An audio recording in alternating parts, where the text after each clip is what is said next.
केजरीवाल के वो फैसले जिन्होंने फीकी कर दी ब्रांड केजरीवाल की चमक। दिल्ली से क्यों हो गया आम आदमी पार्टी का सूपड़ा साफ।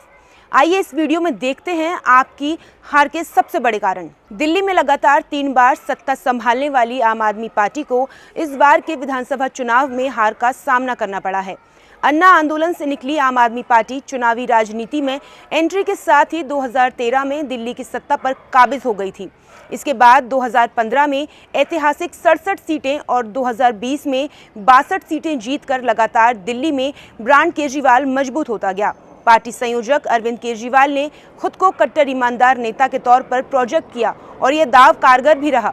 हालांकि दूसरे कार्यकाल के आखिर में पार्टी के टॉप नेताओं पर लगे भ्रष्टाचार के आरोपों ने इस छवि को नुकसान पहुंचाया और चुनाव से ठीक पहले अरविंद केजरीवाल को जेल जाने से आम आदमी पार्टी की शिकस्त की कहानी लिखी जा चुकी थी। शराब घोटाले और मनी लॉन्ड्रिंग के आरोप में सत्येंद्र जैन से लेकर संजय सिंह, मनीष सिसोदिया और अरविंद केजरीवाल के जेल जाने से चुनाव बदल गया। पहले माना जा रहा था कि जेल से वापस आकर इस्तीफा देने वाले केजरीवाल चुनाव में इस मुद्दे को भुना लेंगे, क्योंकि उन्होंने चुनाव से ठीक पहले आतिशी को दिल्ली का मुख्यमंत्री बना दिया था ताकि खुद बेदाग छवि के साथ चुनाव में उतर सके। हालांकि बीजेपी ने इस मुद्दे को प्रचार के दौरान खूब भुनाया और केजरीवाल की कट्टर ईमानदार वाली छवि को कट्टर बेईमान के तौर पर प्रोजेक्ट किया। केजरीवाल ने भी चुनाव प्रचार के दौरान अपनी छवि का फैसला जनता पर छोड़ते हुए कहा था कि अगर हम ईमानदार हैं तो हमें जिताकर विधानसभा भेजना। जनता के आक्रोश की एक वजह केजरीवाल पर भ्रष्टाचार के तमाम आरोपों के बावजूद उनका दिल्ली के मुख्यमंत्री की कुर्सी पर बने रहना मानी जा रही है।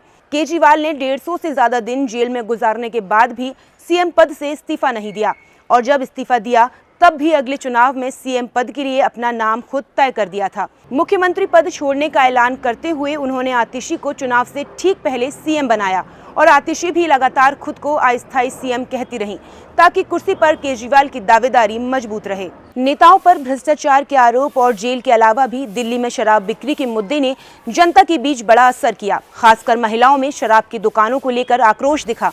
पंचायत के खास चुनावी कार्यक्रम दिल्ली का किंग कौन है में टीम ने राजधानी के हर विधानसभा में वोटर्स से बात की, जहां लोगों में शराब की दुकानों को लेकर गुस्सा साफ तौर पर दिखाई दिया। बीजेपी ने भी शराब के मुद्दे को लेकर केजरीवाल सरकार पर जमकर निशाना साधा और उन पर युवाओं को नशे की लत लगवाने का आरोप लगाया।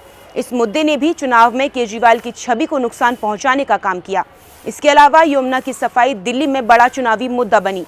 प्रचार के आखिरी दौर में केजरीवाल की ओर से हरियाणा की बीजेपी सरकार पर यमुना के पानी में जहर घोलने का आरोप लगाना उल्टा पड़ गया। हरियाणा के सीएम नायब सिंह सैनी ने दिल्ली आकर घाट पर यमुना का पानी पिया और केजरीवाल पर झूठ परोसने का आरोप लगाया। केजरीवाल ने भी अपनी चुनावी सभाओं में यमुना को साफ न कर पाने की बात स्वीकार की थी और इस काम के लिए तीसरी बार जनता से मौका मांगा था।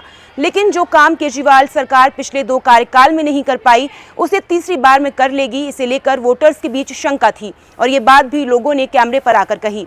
चुनाव में बीजेपी की ओर से शीश महल का मुद्दा भी जोर शोर से उठाया गया।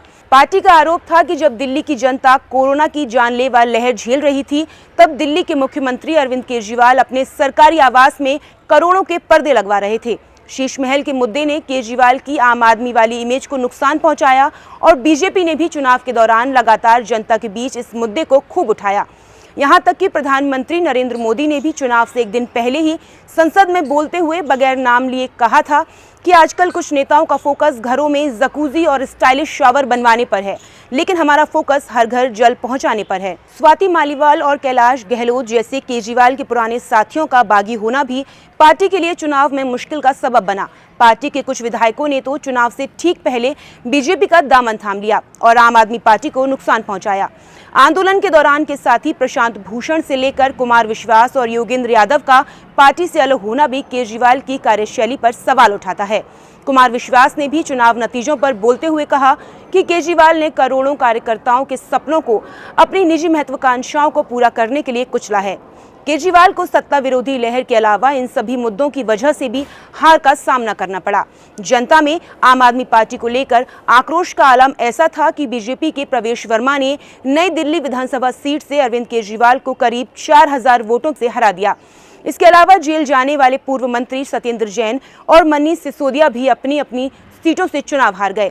आम आदमी पार्टी सरकार में मंत्री रहे सौरभ भारद्वाज और सोमनाथ भारती जैसे वरिष्ठ नेताओं को भी इस बार शिकस्त झेलनी पड़ी। दिल्ली के नतीजों में 70 विधानसभा सीटों में 48 पर बीजेपी ने जीत दर्ज की है, जबकि आम आदमी पार्टी 22 सीटों पर सिमट गई। वहीं दिल्ली में अपनी जमीन खो चुकी कांग्रेस को लगातार तीसरी बार एक भी सीट हासिल नहीं हुई। अब सबकी निगाहें दिल्ली के अगले सीएम के नाम पर हैं, क्योंकि बीजेपी ने सीएम उम्मीदवार का ऐलान किए बगैर यह चुनाव लड़ा था। वीडियो देखने से पहले चैनल को सब्सक्राइब करें और बेल आइकन दबाना ना भूलें।